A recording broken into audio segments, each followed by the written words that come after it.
92.7 FM WMDX, Madison's real news and great conversation. Here's your Daily News Roundup. For Civic Media News, I'm Connie Fellman. A new report is suggesting use of force by Madison police led to a man's death in 2024. The department's interim independent police monitor released findings from the encounter this week after the man's mother had filed a complaint. The report found 32-year-old Richard Johnson's death was caused by, quote, restraint, cardiac arrest, and not an overdose of drugs as reported by the medical examiner. The report noted details being left out of the police report by officers who were involved with the in-custody death. 3 men connected to Donald Trump's 2020 campaign are now pleading not guilty in the Wisconsin fake elector case. Attorney Jim Trupis, along with Kenneth Cheesebro and Michael Roman, entered those pleas yesterday to 11 felony counts. The judge also laid out the timetable for motions that could shift the trial out of Dane County and challenge one of the charges. Fewer students but more staff could mean higher costs for Wisconsin schools and possibly more local referendums. A Wisconsin State Journal report shows statewide student enrollment is down more than 9%, while overall staffing is up about 7%. Much of that growth is in support roles like aides and paraprofessionals. That's said to be driven by rising mental health needs, more students with disabilities, and more English learners. Analysts say the trend could put pressure on school budgets as enrollment keeps falling. More support is on the way for Wisconsin's meat processors with new state grants aimed at helping local businesses grow and modernize. The Department of Agriculture says 18 processors will share $700,000 through the Meat Processor Infrastructure Grant Program. The funding will help companies upgrade equipment, expand facilities, and increase production. State leaders say the goal is to strengthen the food supply chain and support farmers across Wisconsin.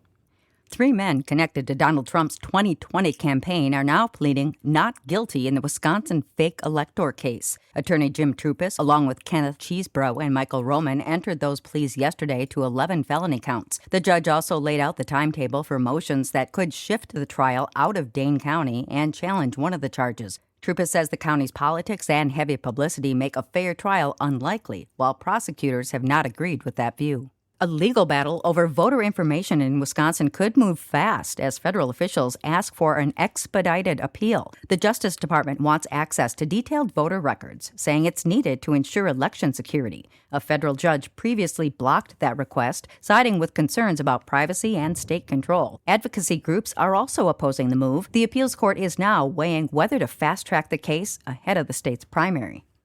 A new statewide housing plan aims to make it easier to build affordable homes in Wisconsin. Governor Tony Evers and housing officials say the update boosts tax credit amounts, adjusts funding rules, and encourages projects across more areas.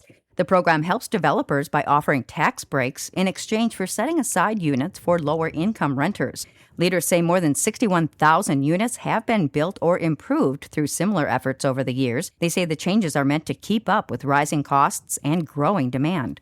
Strawberry season has begun amid another year of challenging weather. Farmers say late spring frosts and recent rainfall threatened crops statewide, with some reporting damage from winter injury and other related issues.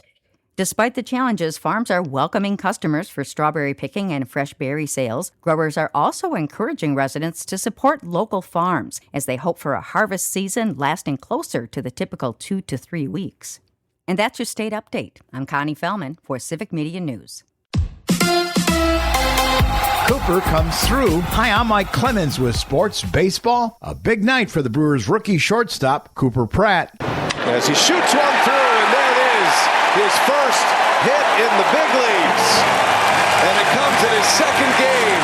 And the fans here at American Family Field stand and cheer. The Brewers with a 9-4 win over the Guardians. The 21-year-old Pratt, with 2 hits, 1 RBI, 1 stolen base, and 1 run scored, was asked what will he do with the game ball. Yeah, I'll probably throw it away. No, I'll probably just give it to my parents to hold on to it with the rest of the stuff that I have. Pratt's first career hit was to right field. Manager Pat Murphy. He'll tell you, it was predicted by some great Swami that his first hit would be between the 3-4 hole. That was a prediction that was told to him by the Swami. Came true, and he started to realize, hey, you know what, I don't have to do too much. The series wraps up today at American Family Field with Sports. I'm Mike Clemens. I'm meteorologist Brandon Bormans. A mix of sun and clouds today with perhaps a stray shower or storm bubbling up later in the afternoon, highs in the lower 70s. For tonight, skies becoming mostly clear with lows near 50. On Friday, a great finish to the work week. Sunny skies with highs in the mid-70s.